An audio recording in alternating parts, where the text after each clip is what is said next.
ओम दुर्गाय नमः। जय माता दी। नमस्कार, मेरे YouTube चैनल पर आप सभी का बहुत बहुत स्वागत है। और आ गई हैं नवरात्रे, तो हमारी तरफ से नवरात्रि की बहुत बहुत शुभकामनाएं सभी के लिए।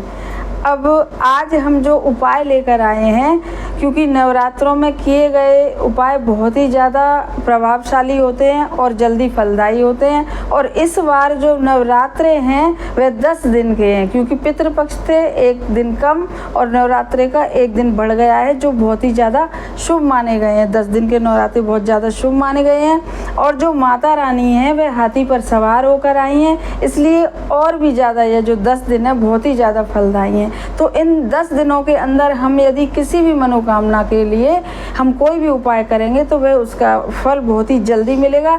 आज मैं लेकर आई हूँ एक बहुत ही ज़्यादा अचूक उपाय कि बहुत सारे बच्चे ऐसे हैं, बहुत सारे माता पिता ऐसे हैं जो बच्चों के विवाह को लेकर बहुत ज़्यादा परेशान हो रहे हैं और लाख उपाय करने के बाद भी उनके बच्चों के विवाह नहीं हो पा रहे हैं। रिश्ते आते हैं लेकिन रिश्ते जुड़ नहीं पाते हैं, बात बनते बनते बिगड़ जाती है, बहुत सारे परेशानियां आ जाती हैं विवाह होने पर।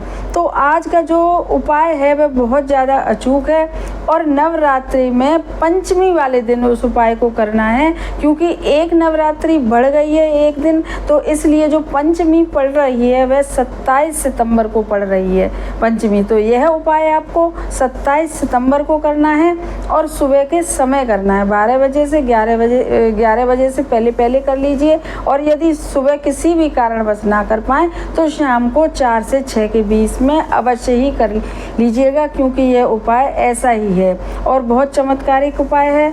अब हम बताने जा रहे हैं आपको कि इस उपाय को करना कैसे है पंचमी के दिन।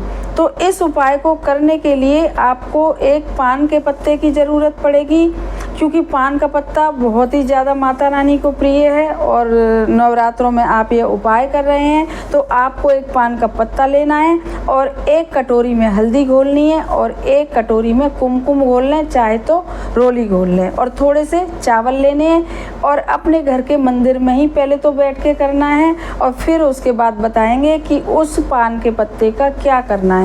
तो सबसे पहले आप सुबह स्नान आदि होके पंचमी के दिन 27 सितंबर को आप सुबह स्नान करके और अपने मंदिर के बाहर आसन डाल के बैठ जाएं और 1 पान का पत्ता ले लें। पान के पत्ते को गंगा जल से धो लें। यदि आपके घर में गंगा जल नहीं है तो शुद्ध जल से उस पान के पत्ते को धो के, और जो रोली हमने या कुमकुम बताई है या हल्दी बताई है तो उसको 2 कटोरी में अलग अलग उसका घोल बना लें। और घोल बनाने के बाद 2 माचिस की तीली लेकर और उनके ऊपर रुई से आगे, क्योंकि पान के पत्ते पर ही हमको 2 स्वास्तिक बनाने हैं आपको, तो इसलिए छोटे छोटे स्वास्तिक बनाने हैं पान के पत्ते पर। तो माचिस की तीली में 2 माचिस की तीली में और रुई आगे लपेट कर और आप एक हल्दी की कटोरी में गोला है उसमें डाल दीजिए और दूसरी जो माचिस की तीली है रुई लपेटी हुई वह रोली के में डाल दीजिए। अब उस पान के पत्ते को एक प्लेट पर रखकर आप बाहर बैठ गए मंदिर के, घी का दीपक प्रज्वलित कर दीजिए। एक कलश में थोड़ा सा पानी भर लीजिए और आपके घर में नवरात्रे चल रहे हैं तो माता रानी की फ़ोटो या मूर्ति हर किसी के घर में होगी और ये उपाय माता रानी के सामने ही करना है। अब जो प्लेट में आप पत्ता रख लीजिए। पत्ता रखने के बाद जो चिकनी साइड पत्ते की होती है पान के पत्ते की, तो जिस भी जो आपने उसकी रोली की कटोरी में 1 माचिस की तीली रखी है उससे 1 स्वास्तिक बना लीजिए पान के पत्ते पर, और फिर दूसरा स्वास्तिक उसी के ऊपर, जो रोली का ऊपर आपने स्वास्तिक बनाया उसी के ऊपर हल्दी का 1 स्वास्तिक बना लीजिए। अब दोनों स्वास्तिक बनाने के बाद आप जो आपने चावल लिए हैं तो थोड़े से चावल उस रोली के गोले की कटोरी में डाल दीजिए और थोड़े से चावल उस हल्दी की कटोरी में डाल दीजिए।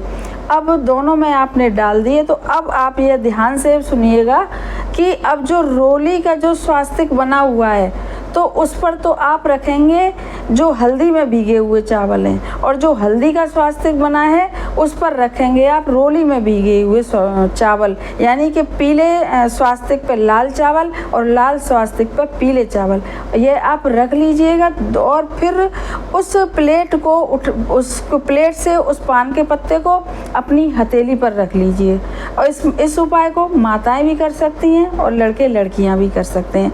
अब आपने उस पान के पत्ते को अपनी हथेली पर रख लिया, उस पर 2 स्वास्तिक बने हुए हैं, दोनों स्वास्तिक पे पीले स्वास्तिक पे लाल चावल रखे हुए हैं और लाल स्वास्तिक पे पीले चावल रखे हुए हैं। अब उस पान के पत्ते को उठाकर आप माता रानी से पहले 1 सेकंड के लिए गणेश जी महाराज का ध्यान करिएगा और उसके बाद माता रानी से आप प्रार्थना करिएगा कि हे माता रानी, हमारे बच्चों के, यदि माताएं कर रही हैं कि भाई हमारे बच्चों के विवाह नहीं हो पा रहे हैं, उनकी कुंडली में कोई दोष हो या हमारे घर में वास्तु दोष हो, तो आप हमारे बच्चों पर कृपा करिए माता रानी और हमारे बच्चों के जल्दी से जल्दी विवाह कराइए। ऐसा आपके विचार करके अपने मन में और संलग्न होकर एकदम भावुक होके आप माता रानी से प्रार्थना करिएगा जब पान का पत्ता आपके हाथ में रखा हो।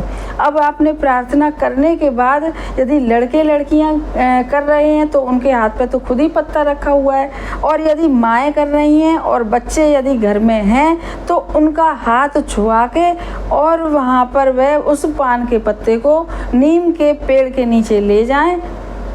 यदि घर के आसपास कोई नीम का पेड़ हो और नीम का पेड़ ना हो तो किसी भी माता रानी के मंदिर में जाके चढ़ा दें। वैसे तो नीम का पेड़ मिल जाए तो बहुत ज़्यादा अच्छा है। और बस इस उपाय को आप नीम के पेड़ के नीचे जाके और पान का पत्ता चढ़ाते समय भी आप प्रार्थना करिएगा अपने बच्चों के विवाह के लिए, और यदि लड़के लड़कियां कर रहे हैं तो वे अपने विवाह के लिए करें।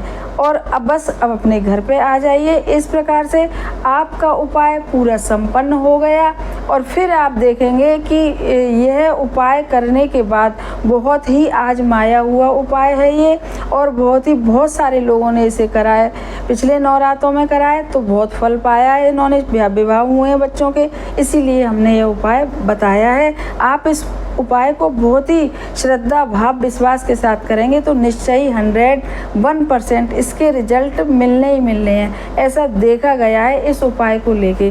तो इस उपाय को आप करिएगा, विश्वास के साथ करिएगा, और जो पानी का कलश है उसे पेड़ पौधों में सिरा दीजिएगा और दीपक आपके पूजा घर में जलता ही रहेगा। पान का पत्ता या तो नीम के पेड़ के नीचे रख दीजिए, नीम का पेड़ ना हो तो माता रानी के मंदिर में रखाइए। बस आप करिएगा इस उपाय को। हमारे चैनल को सब्सक्राइब करिए ताकि हमारा और ज़्यादा हौसला बढ़े आगे बढ़ने के लिए, और वीडियो को शेयर करिएगा और लाइक करिएगा और कमेंट बॉक्स में लिखिएगा जय माता दी। धन्यवाद।